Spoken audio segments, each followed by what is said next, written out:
Okay. Do you want to just do a brief intro, Sam, since most people know who you are already? Sure, yeah. I want to thank AIA, of course, for having us today, and want to just introduce the speakers. From WestPac Wealth Partners, we have Chris Chow, and we have Charles Au from ECA LLP, and he's also the Director of Advanced Planning for WestPac now. So we're very lucky to have both of them today. And I will turn it over to you guys to start the presentation. And I just want to say to everybody, if they have any questions, it's a small group, so let's make it interactive. And please, online, just raise your hand or put it in the feed, and we'll be monitoring that to answer any questions that you guys have as well. So without further ado, Charles. Perfect. Just want to confirm everyone online can hear us okay? You guys can thumbs up, chat. Yeah, we can hear you. Okay, perfect. Thank you, Mom. Nice one. Okay, so when we talked with AIA, it was kind of to start this lecture series on the business of architecture, right? And just in general, we understand that there's going to be those who are employees or affiliates of architects, partners with architects who own their own solo practice, maybe own their own firm and have multiple partners and a larger scale operation. Today, we were just going to dial it back, go back to some of the basic things to think about. And then, of course, in future parts, we'll likely dive a little bit deeper. And so your feedback is important because we, of course, want to cater the future information to which you guys want to learn most about, whether it's about value drivers and business valuation or more complex tax planning opportunities. We are fortunate that we do have Charles out here from ECA. We're talking about how young and sprightful Charles looks at the right age currently. Believe it or not, he's been a CPA for, I guess, over 30 years now. Right? So this is not his first time there. Just a little small background about myself, right? I work with Sam along with, you might have met Marco at Mujkovic at different events. I think Omar said he's also met our colleague Aaron Domingo before. So Great guy. yes. Yeah. Yes. So just a little background about WestPac as a firm. We're a local financial planning company. For those of you who don't know, we started back in 2007, and we the last 15 years we've grown, and we do have physical presence across it's 9 different states now, and we have about 150 advisors total, and have about 35,000 household clients, and for us, we're always focused on how do we help our clients and their businesses. How do we help people just live the best life possible, achieve the goals they're looking to accomplish? I think that's really what it comes down to. Our mission is. So we've done a lot of great work with ECA over the years. For us, it was always about how do we find the best community partners, and I think in what you guys do, you guys are looking to do the same thing, right? Because you're able to focus on your area of specialty, but that only goes so far if the people who implement plans on your behalf actually can fulfill the designs and visions that you guys have for clients. Charles, anything you want to add on that part? That's great. No, Okay. I'm glad we're all here. Thank you. Yes. So let's see here. All right, this is just some disclosures. Sam and I, right, we are financial advisors. So we do financial planning, financial advising. Charles is a certified public accountant. Of course, don't take this as tax advice. You do still need to talk to your own investment advisor, your own financial advisor, your own CPA, your own tax professional before implementing anything we talk about. We're really just talking about conceptually things that ideally you might be able to consider, bring to your lives to enhance where things are at. So we just wanted to, again, we're gonna keep it more casual and open here. So we just wanted to get a feel for like what are questions or thoughts, concerns you have coming into May, right? It's hard to believe 1/3 of the year is pretty much flown by. But does anyone want to chat in or share, unmute and share maybe some concerns that they've had? Some things that they're even looking forward, doesn't always have to be negative, right? It could be positive things too. I'm looking to see if it would be beneficial to structure my business as an S corp instead of an LLC. But I don't know if it would outweigh like tax benefits if I did structure my business as an S corp.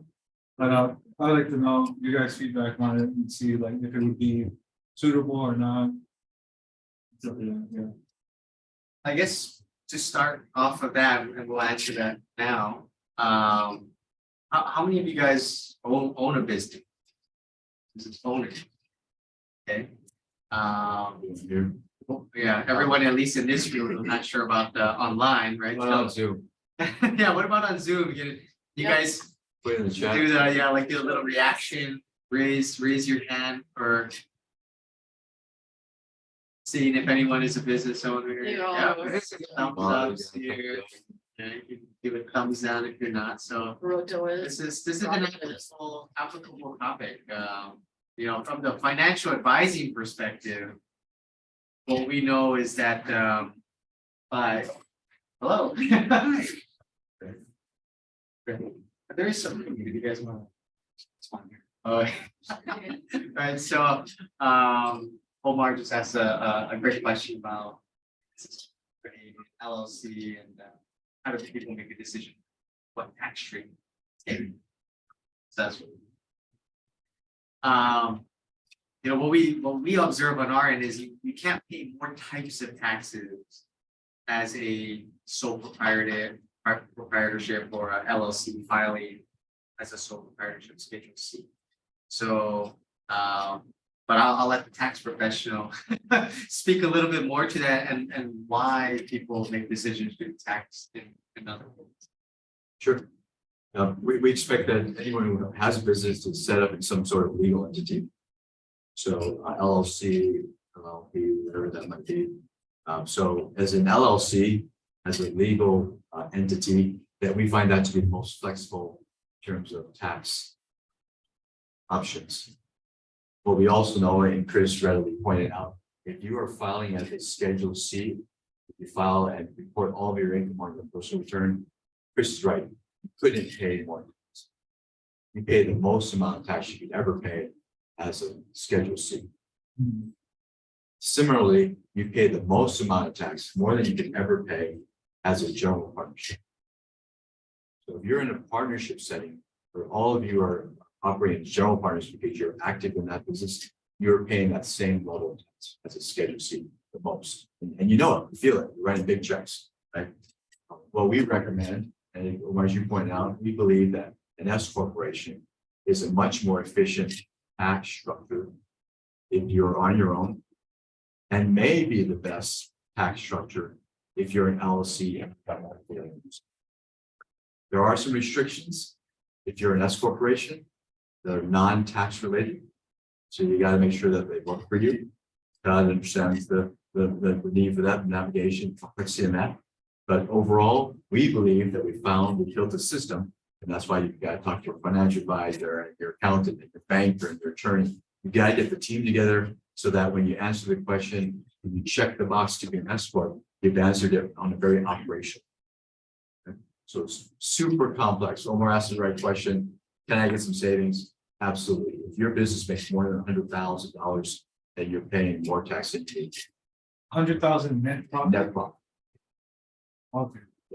100, clearly you need to be at 50, maybe you should be. But if you're over 100 in net profit after all expenses, you should be, and that's before your retirement. Okay, maybe I'm not ready It's okay. You will be. Yeah. You're gonna need it. Right? Simple. And that's where you want to lean on the professionals to help you make that decision, right? Right. And so hopefully they approach you and say, hey, Omar, I noticed that your business did really well last year, we should consider doing this, right? That's the ideal relationship with you have with advisors, is that they're being proactive for you more than reactive. Right? One of the reasons why we like DCA so much is most tax professionals, advisors in general that we meet, they're going to be more reactive in nature.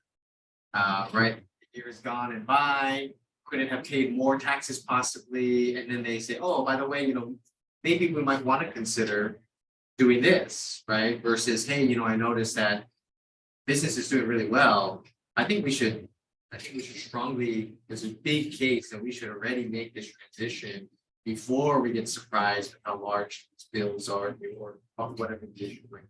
So it's no fault of their own. Charles knows his colleagues in this accounting CPA space. I mean, they tend to be much more conservative. They're really compliance officers of the tax law.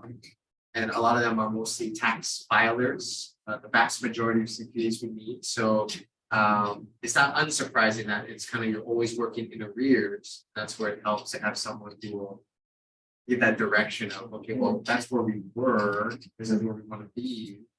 What's the option? That's a good question. My accountant had said the thing too. Yeah, she told me that if I make more than 100K on net, then it would be better to structure as an S corp. But yeah, I just wanted to reinforce her opinion on it too. So yeah, so I gotta maybe work it out for another couple more years before I get there. Yeah. Okay, you got a good one. Yeah, she did.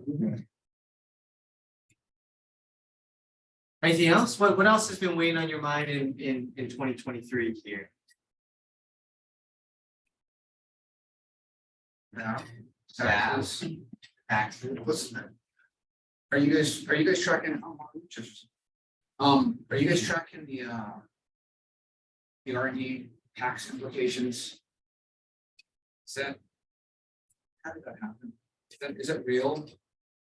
No. Are we all gonna go out of business because of this crazy? Well, there's been a change in approach. I assume you're referencing the fact that you are able to take the credit, but the ability to take the collection change. So the overall utility of the tax benefit is increased. Thought that all the architecture engineering firms are considered as R&D industries, so I thought that we were required to now pay these exorbitant taxes that are meant for like pharmaceutical company. R&D, is that research and development? There are credits in that way, so. Yeah. I thought that there's obligations on that. I think that, I mean, I think last year that was my impression that there were actually credits and it was a program you could opt into. And I thought that now this year, I thought that we're all required to pay. There are requirements on the reporting side and opposite side. Yeah. But not paying. So not necessarily. There's an additional cost to comply, but not necessarily. Yes. I'll talk with you afterwards. So what you're saying is that there's cost, if you're interested in applying for those credits, there's a fee to file. But you basically do an analysis to make sure that your credit's gonna outweigh the fee for the application. So, and there are costs, because even we are not expert at it, we hire out, so we recommend hiring outside professionals to do that analysis for the data gap. So there are some costs.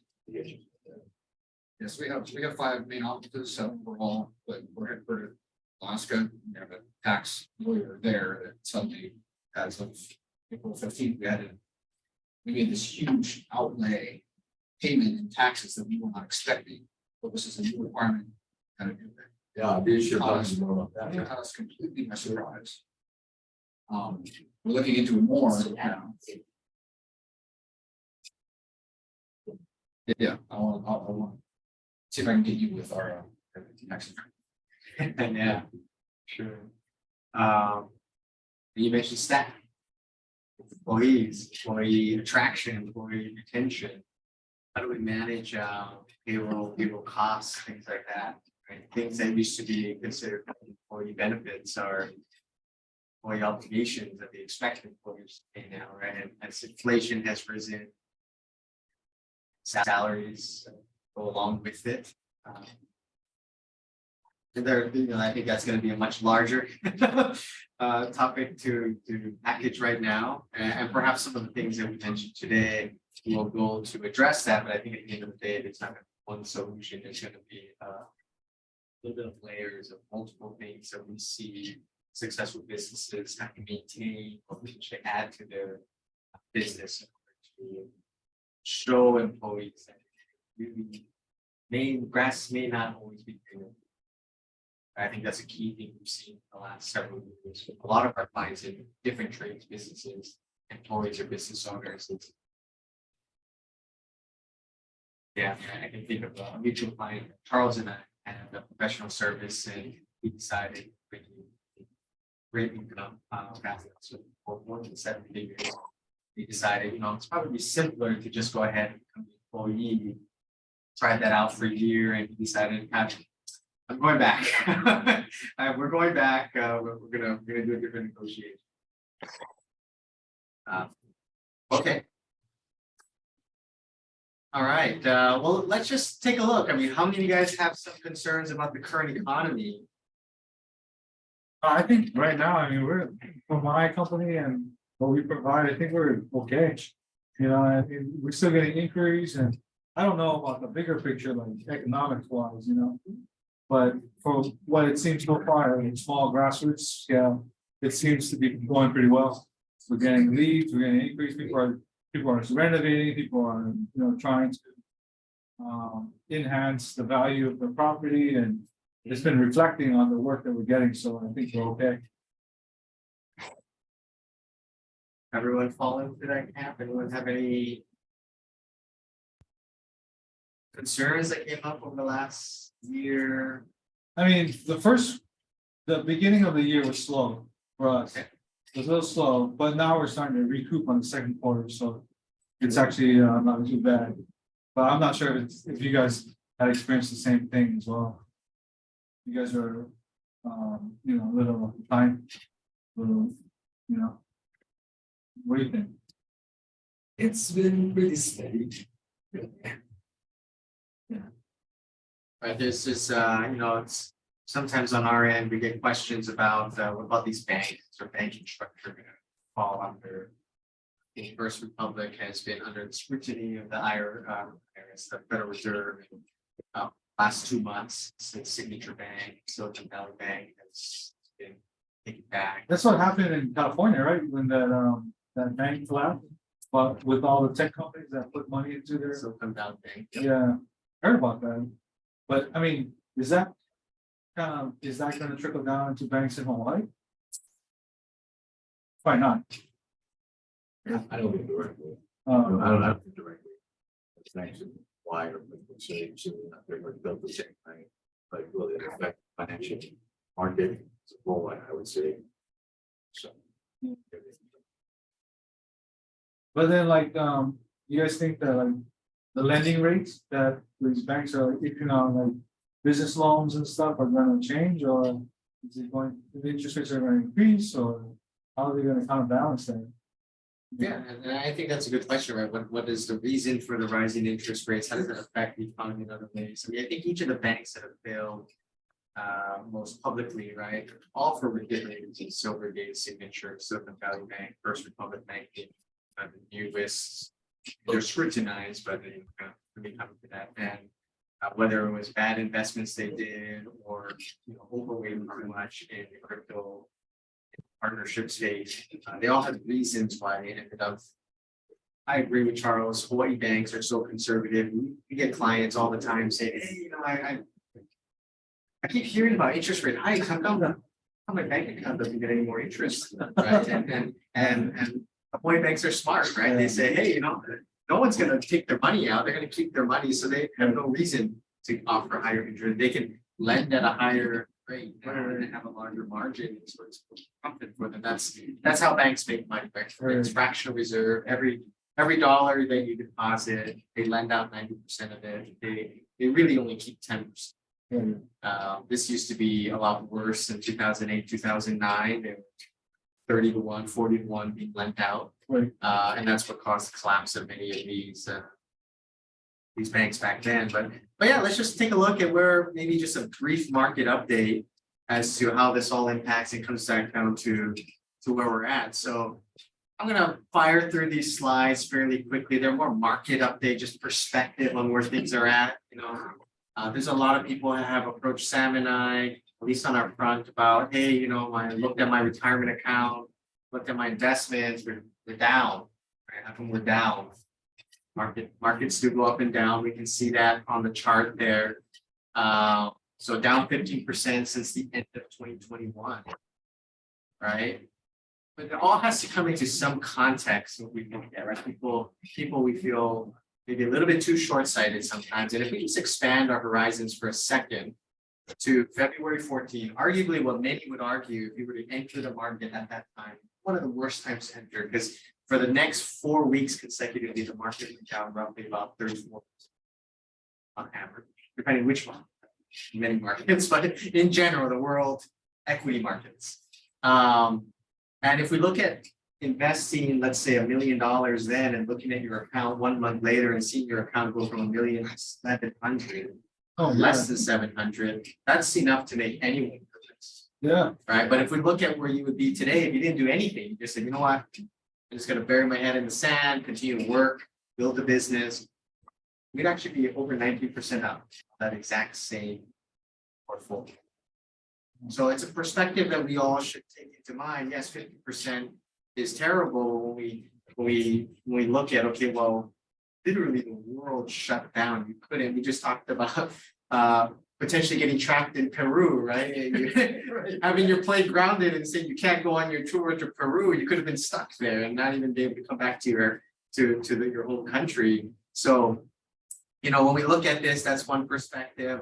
You know, a lot of this interest rate talks is really about the inflation. If we just look back June 2022, inflation was at a 9.1%, the highest it's been in the last 25 years, right? This goes back in time. This is looking at what inflation rates have been. Inflation, the way that they calculated, just so you know, it's just year over year. So they look at June 22 compared to June 21. You know, there's going to be some element of, well, you know, what is inflation? Is that a real number? The important thing to remember is yeah, are they factoring everything we want them to in inflation? Probably not. But what is true is they kept the same metrics over the years. So it at least gives us a good relative value. so just a quick, sorry to get, but so I'm just trying to understand. So inflation affects, does it affect interest rates on like loans, and also does it also affect goods as well, increase in pricing goods? Yeah, so in general, right, I think the way that you can think about it is the government utilizes interest rates as a tool to Right. help stimulate or pull back the economy. So when inflation is high, interest rates is one of the tools, a major tool that they can use where they increase rates to go as you decrease interest. Hawaii are introduced species from around the world, but Lolu is the only native palm. Lolu was once so common that they formed Lolu forests across the Hawaiian Islands. There was even a Hawaiian honey creeper. There. Oh, okay, there. All right, so it's a tool to use for inflation, right? But that's actually the very next slide, right? That's sorry, that's the slide right here. That's how they've adjusted in interest rates over time. Right, so you can see here, 2008, 2009 was when you see the first real big cliff down to near zero. And then as 2015 came in, right, that was the Obama administration, they really tried to raise the interest rates because they know that you can't keep interest rates too low for too long, otherwise you don't have that tool anymore.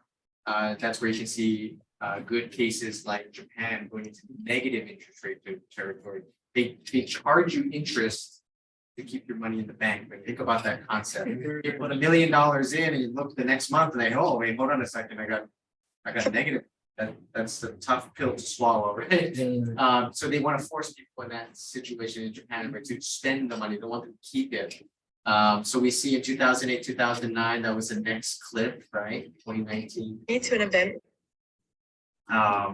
And then we can see the overarching plan over the next 3-4 years is to equalize and bring that interest rate back down. And the idea is to utilize it as a tool again to stimulate or pull back. That's a little about interest rate. Okay. I don't know if there's anyone who can. So, Yeah, some people, this was a good perspective too. Some people had questions about, okay, hey, equity markets are bad, precious metals, put everything in gold and liquidate everything, liquidate real estate and put it in gold. Interestingly enough, I was looking back, the price of gold as of yesterday was about 1,970 per ounce. And the last time it was at that level other than that one blip in 2020, when it came back up, that would have got us back to March 2011 prices, Wow. right? So we could have been invested for 12 years in gold and we would have broken even approximately, right? So is that the place where it's a good store of value? I don't know. I don't have the answer for that. It's just at least we can use data to give a metric.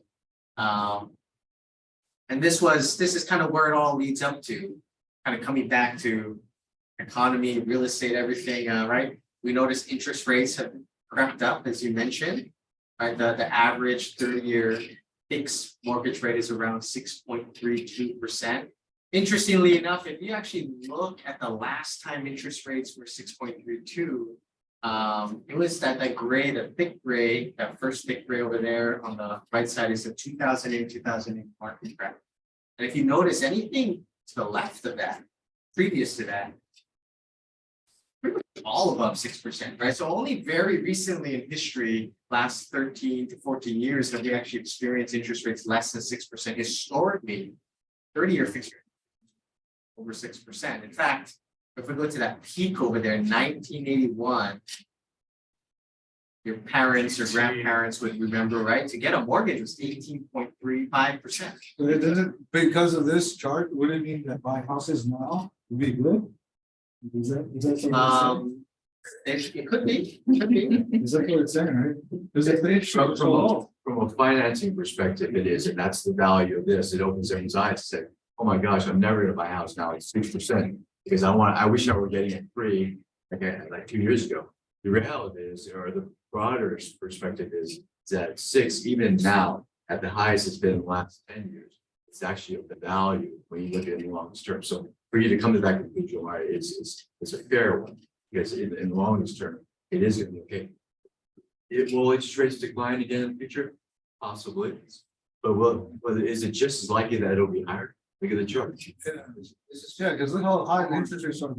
This is one chart that they're showing too about just interest rates, and they're showing it that based on a 50-year span. Right, So they're saying relative to that, this is where we're at. But there's- right, If they show other charts, they can show income disparity and cost of living increases, where the value of money back in the 70s was actually, right. so they could probably afford that. So and now there's a lot of other factors that go into this. It's just. This is just a rate. It's what? just a rate, is a number, right? Because there's no doubt back in the 80s, if you look, you could get a 12%, 14% CD at the bank.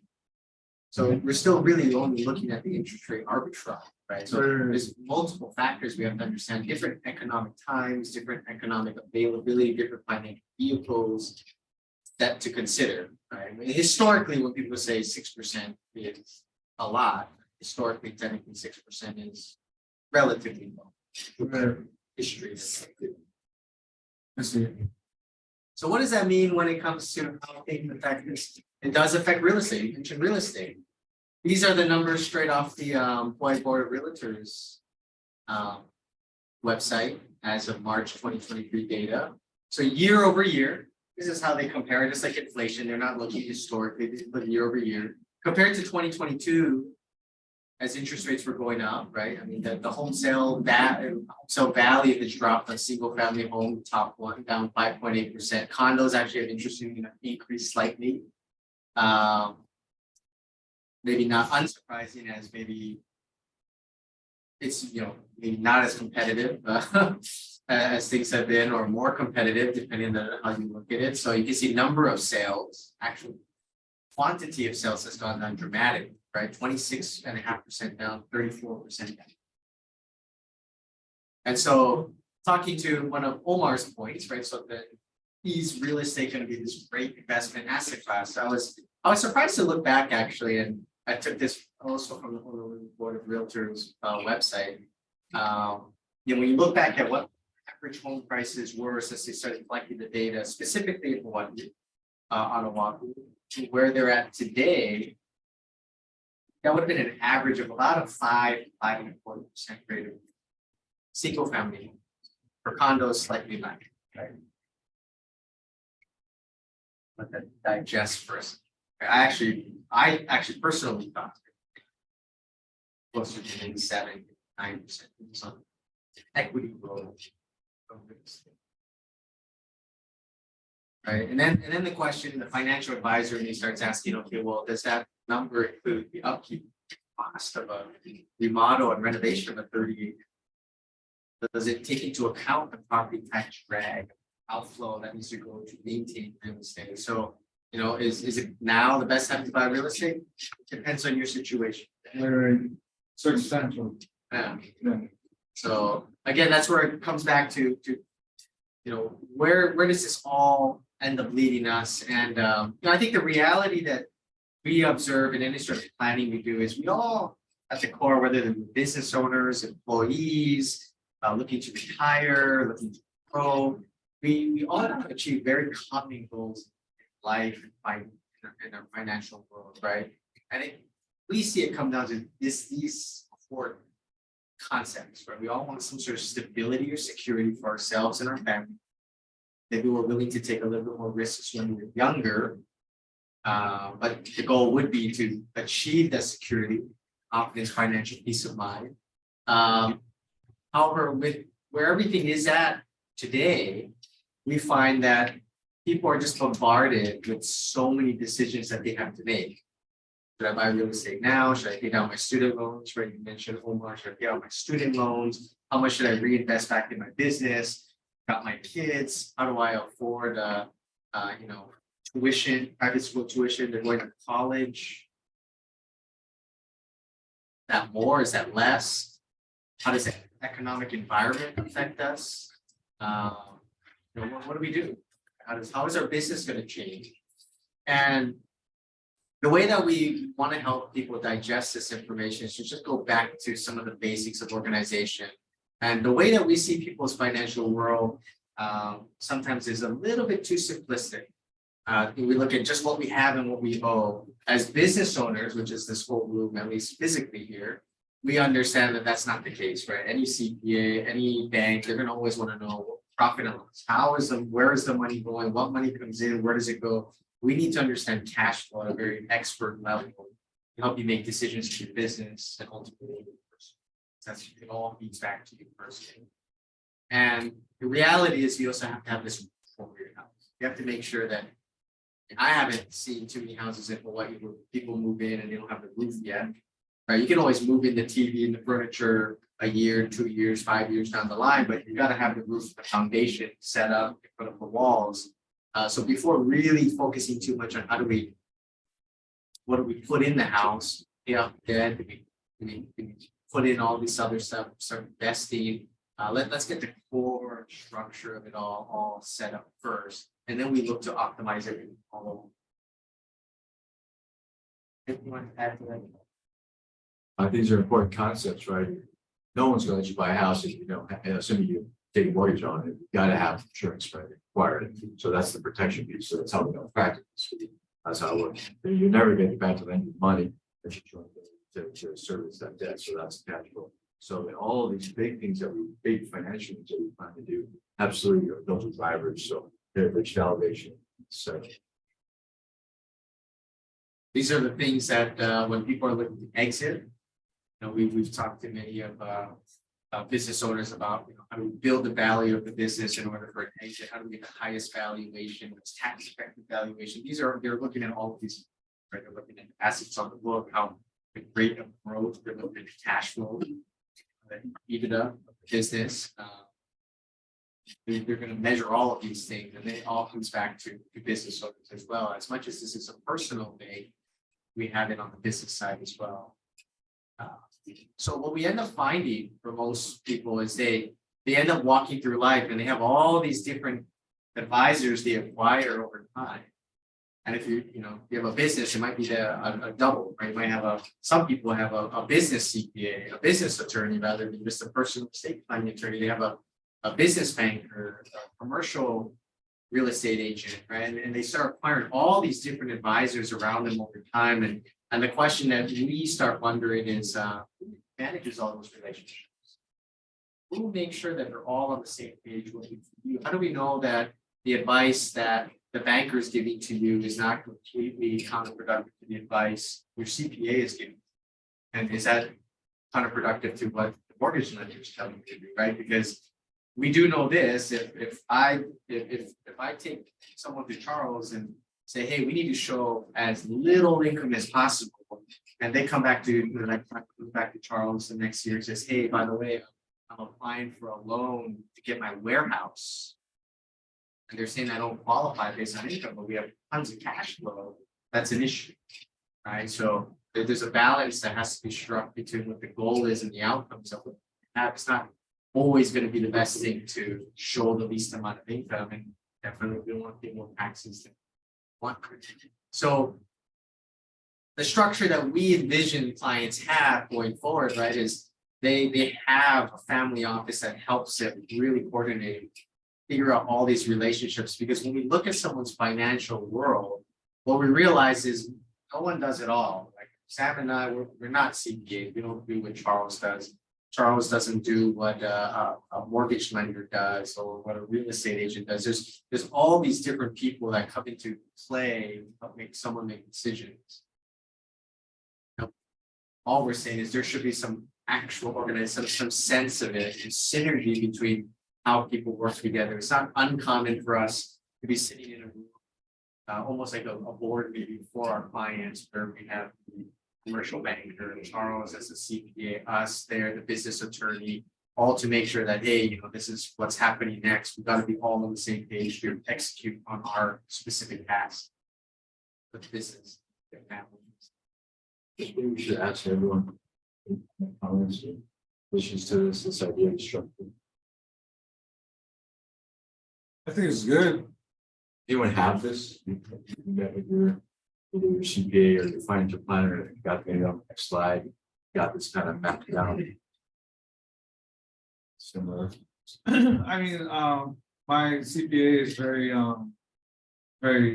old, I guess I would say old school. So a lot of communication with her will be direct to her. And then I had worked with someone from WestPac, and they were actually like communicating with each other.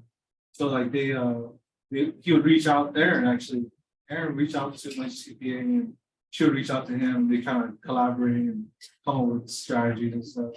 So it's actually pretty cool. Yeah, pretty cool. We find that the coordination services is important. Otherwise, you're forced to go down one road, take that back and give the next set of facts and concerns. Then you're left there. Right? Taking some information from everyone. You're meant to be the expert. I don't know what I do. I can't design it. Because the tax consequences are the financial planning. So it's you're forced to do something that you're maybe not the best equipped to do. So having everyone and someone that's prepared, thoughtful about, mindful about the idea that you gotta consolidate all of the opinions. Well, there's only one answer. I don't know if it's the right answer. It's probably a composite answer. Okay?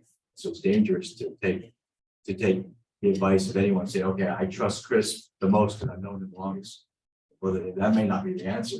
Right, so you gotta get people in the room that are prepared to stay in their lane, you can there share the intel, help collaborate. So you open to surround yourself with people who are prepared to be collaborative, right?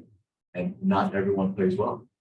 Yeah. So encouraging everyone that you surround yourself with your professionals. Are you finding that the people that are on your team are prepared to act? Because if they're not, there's definitely an opinion.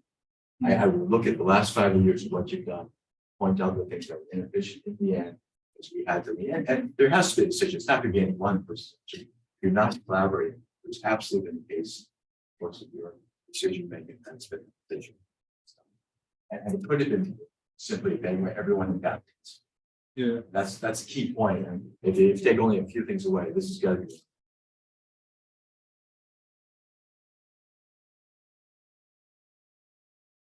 Okay.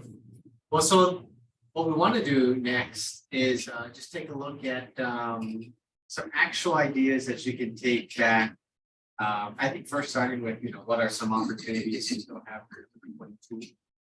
The 2020 is gone. Right, and what are some of the ideas that people can start thinking about in their own business, their own personal planning for 2023 and beyond? Right, because even if we wanted to do the S corp election, it made sense. One of the challenges might be when would you have to have filed for that SLP issue? Generally, if you're a calendar year taxpayer, it's March 15th, so even to be one for 2023, that day is passed, you can make it the election. If it's something that you actually had considered in the past, there is an outside chance that you might be able to do something for 2022. We do have CPAs that will file for the application to get an S corp with the actual filing of the return. So if you extended your return, you actually have until later of this year to do it. And in theory, you could take that 22 return, put the application out of it, send it in later in the year, and fingers crossed. There's been some of them that we've seen where we've got a client that just really wants to try. We're prepared to do it. The worst thing that can happen is they say no to 22. So in the end, there's really no harm in that. There may be a cost to that because you've got the CPA doing this work and it's ultimately denied. You don't get that advantage from 22. You should pay for that one. Assuming they share the probability of success, I'm biased, of course, but so there are, I'm thinking that through. What's the cost benefit of it? What's the probability of success? There's some way in on that, but yeah, that's a long answer to your question. What can we do? That's one idea. Conceptually, Well, I mean, I think ultimately one of the things we wanted to point out, right, was it's a general sentiment that we come across. I'm not sure if Charles has speak on this too, but generally, regardless of how big the tax bill is, most people say, I'm getting killed on taxes. I need a new CPA. My CPA is not aggressive enough. What can I do to mitigate my taxes? Would you agree? just every day. Okay. As it should be. We encourage it. Because even when the tax law changed, the Tax Acts and Jobs Act of 2017, right? And most businesses and individuals ended up actually having a reduction in their taxes. It was still too much, right? Even if they enjoyed it for 1 year, the following year, like, hey, this is still a lot of taxes. we gotta, Chris, you gotta talk to Charles and see what else can we be doing to adjust this, right? And historically, though, it goes back to the whole interest rates as well. Historically, we're actually in one of the lowest income tax, marginal tax rates that we find. The dark green is the 10%, that's the lowest marginal tax bracket, and the light green would be the highest marginal rate federal, US federal taxes. So add on another 10-11% for state income tax, and add on another 4.5% GDP. It starts adding up fairly quick. So when we're looking at, good thing Omar already answer this question for us, right? So we won't talk too much about it. When we're looking at the future planning opportunities that people can start thinking about with taxes, at least from the financial advising, financial planning perspective, you kind of silo it down to 3 main strategies that people can utilize, right? Deductions, depreciation, and deductions, deferrals, maybe is one way, and deferrals maybe its own category, and income shift. Right, so we have the deductions and deferrals, we got depreciation and income shifting. So we talked already about the entity selection and the S corp election. Perhaps you can maybe speak a little bit about income shifting. Sure. What we know and what we want to do with our clients is to look at the income that you have and try to redirect it to anyone that might be that you're supporting them. So we have clients that have their children owners of their companies. We have to consider the legal ramifications of that, both with regard to, do we really want our minor children to be owners of one? And this especially does, I know I can surely get as a CPA, I cannot let my children be an owner of a CPA firm. That's an industry specific restriction. But we know many of our clients, even doctors who have medical practices, there's nothing in Hawaii law that prevents their children from owning medical, ongoing medical practice. So we encourage our clients to do that. And once we get over the legal hurdle, we're looking at how do we redirect the profit that's in the company, because we're already paying the maximum amount of tax and we're spending it on our children.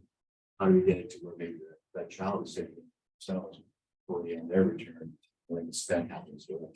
So that's the main concept of income shift. I can share with you that I use it on personal planning. I've shown that in private high school, private college.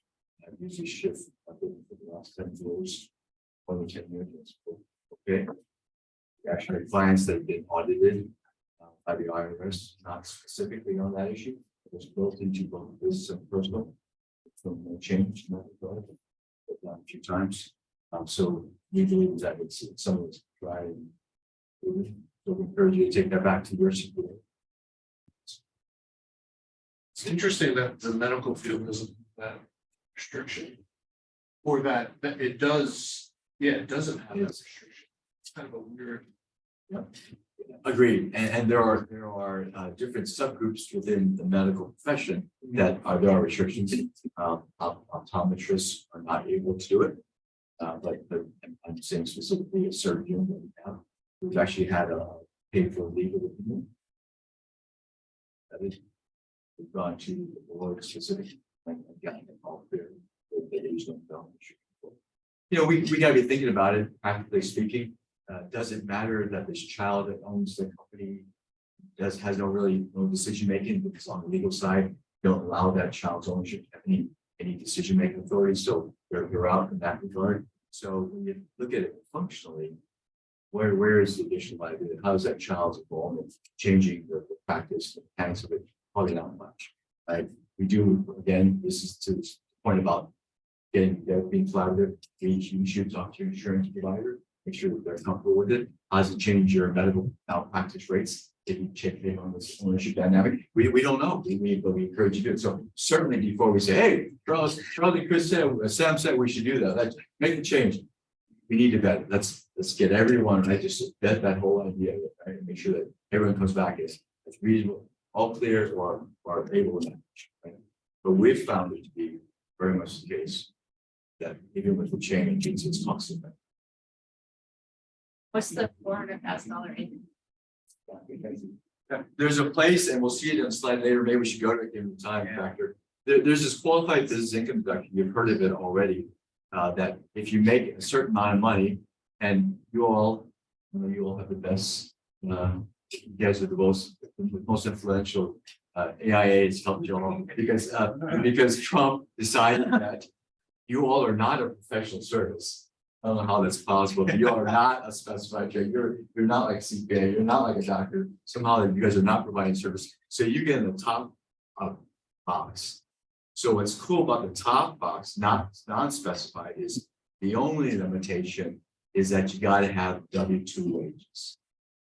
And if that is true, you get to exclude 20% profit from your business, any federal. This has been going on for a while. I'm sure your CPAs are aware of it. But the magic threshold, it was 400, now it's 440. If you look at that middle box, that joint, that 440 number. So it's escalated, it's just inflation adjustment. But once you get above that income number, you don't get 20%. It's binary. You get 440, you're out. You get 0. So if you're at 500 for the business, but you got your son or daughter and they take 10%, all of a sudden you're almost at the threshold. You get another 10% there, also your threshold. Are they at 50,000 in the slot? Absolutely. They're in that low 170. So, but whatever you shift to them, even if in my example you went from 500 to 450, you're still up. But the 50 that you shifted your child regardless, not only is that 50 on a lower tax bracket, they got 20%. Got nothing on the exclusion. They got all of it of their share. And they're paying tax rates probably half. And what limits how much you ship to control? Good question. Yeah, it's a good question. We want it to be practical in that way. We don't want to ship 100,000 a year and not be able to spend it down. So we want there to be some economic relationship. But in my example, 50 interesting, right? 50, tax on that is 10, 40, plus tuition and midback, I can tell you. So we're right in the spot. Then is there 10 more in terms of our annual vacation to Disneyland and the piano lessons? Anything that's elective, you can't charge it for rent. You can't charge it for food, everything. They don't have to go on trips. They don't have to take piano lessons. They don't have to take all the things that you're already spending on. What you do generally, because the money must go to them. Right? If you take 90 cents, you gotta give them cents. How's over there? And it's got to be, ideally you spend it out. We're being reasonable in the approach, right? That's why we find a defensible position. Because we're doing something that just makes economic sense. It's got to make economic sense. We're not doing just for tax. If it's tax driven, you ought not to do it. You gotta make it. That could perfect it, right? Make sure it makes economic sense, and then we'll perfect it. It's got to make economic sense. That's something that we found to be very much the case, partnering with Chris and Sam and WestPac, is they get it. They want to do things that make sense. Not just because there's one good reason for it. It's got to check all the boxes. And that's, again, we circle back to the idea of being holistic and collaborative. If there's a big takeaway on it. Yes, for it's not the LLC, it's the idea that you ought to strong everything. Just as a kind of segue into that, there's some people say, well, hey, I pay my kids a salary to be in business. That doesn't really apply here because this qualified business income deduction doesn't have to do with pay, right? Salaries. It has to do with actual profits, business income. Right. I don't work at Apple. If I live out of Apple, I get paid. So that's the idea of pure ownership. The issue with having a wage is you've always got to defend why you paid your. And it's the likeness and all of that. They empty the rubbish can during the summer, and you never pay me that, but you pay the child that. So that's interesting. So there's all of these challenges that come. That's one. The second is that you've got work comp, TDI, all the add-ons to that. You've got the the fight gun food and all of that. Distribution of profits. There's none of that add-on. Don't have to defend it. It's just whatever it is, 10% of it, whatever it is every year. If your business does better, you automatically get it up. You don't have to defend why you pay your child. That it escalates just on the performance of your practice. So we like it better. There's a lot of these that we find that an ownership percentage. Because we're about 5 minutes out. Yes. What should we do? Yeah, so I mean, the question is always about how do we turn no's to maybe, right? Like how do we make all these concepts actually work in your situation? Some people might look at this and say, hey, you know, this is not applicable to me, or there's no way I will become applicable in the future. And the interesting thing is, well, maybe you should take a look to see, because like I mentioned in the beginning, it's not always just a one solution that's going to solve people's problems. It ends up usually being multifaceted, multi-professional, that all come together and say, hey, well, if we make this tweak here and they do this and we do this and the other individual does this, if we add this all together, interestingly enough, we can count out all the effects and people can start taking advantage of whatever it is, whether it's a qualified business income reduction or anything else, right? We can do that. You know, one of the things that people have looked at, in addition to qualified business income reduction to lower income, is structuring the right retirement plans. You know, we still see these simple IRAs out there. I'm honestly not sure why. But you know, there's too many restrictions on those. We do see people utilizing the defined contribution SEP IRAs, especially in the professional architecture space. You know, some will go as far as to use defined benefit plans and everything like that. The great part about all of this, right, as we look to close here, is we're going to talk a little bit more in future sessions about what AIA has done to help address these concerns at the end of the day, right? Because as they're looking out, okay, well, what can I do in my specific solution? What are the challenges I come to? what we often find is that you're gonna specialize in what you do. And we're gonna have to lean on other people to give us the right advice. And if we either don't have those individuals in our professional circle giving us that advice, we may not get to it. I was talking to another one of your colleagues yesterday, and turning 49, and I asked, who helps you make these financial decisions in your practice and in how to manage your business income? And they said, well, I've never actually talked to a financial advisor ever. I was shocked.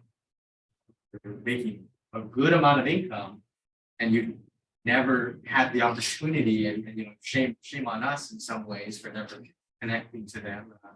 But it could be for any number of reasons, right? So what AIA has done to help create some solutions, right, is to, when it comes specifically around 401ks, retirement plan, qualified retirement plans for businesses, is they've offered the AIA Honolulu members 401k. The whole concept of it is, how can we potentially reduce your fees?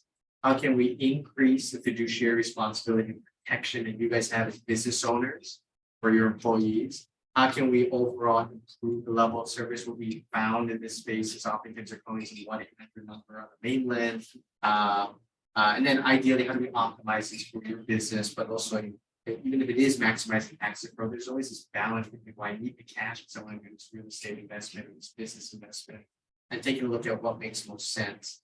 When we take a look at tech team, which you guys have worked so hard to build on the business and on the personal side, what we found is that we get approached many times from architects and different professionals about protecting their income, because what they realize is, my business or my practice is only as good as my ability of my drafting and doing the work we need to find, building my obligations. If I get sick or hurt, my business won't run the same way, and in time, my family can't operate the same way.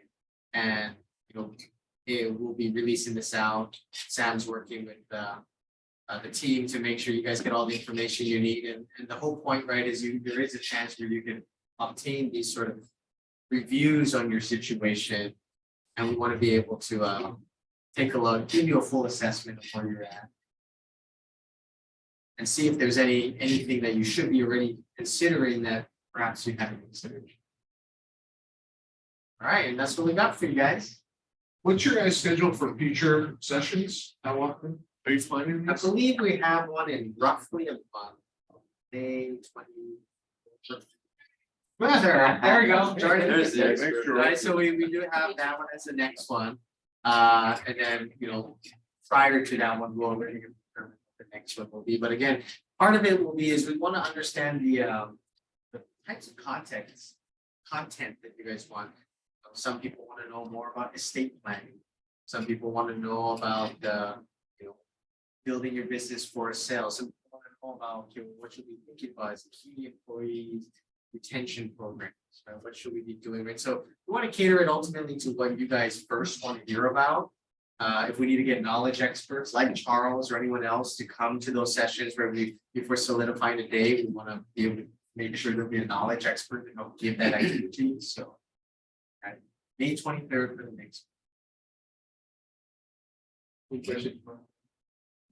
Does anyone have any We're questions able to stay online? behind too. Yeah, we're able to stay behind if you have some questions. For those who need to hop off.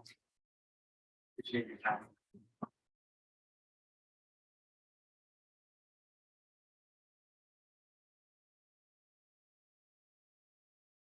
Any other questions, thoughts?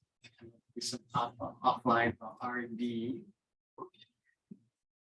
It was a great presentation. Oh, You guys are good. appreciate it. You were super awesome. Really informative, learned a lot today. Great. Yeah. So we. Thank you. Thanks for watching. Thank you. Yeah. Yes.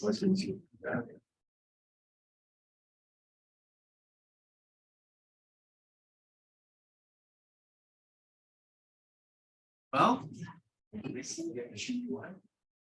What's on these two of you? Nice, yeah.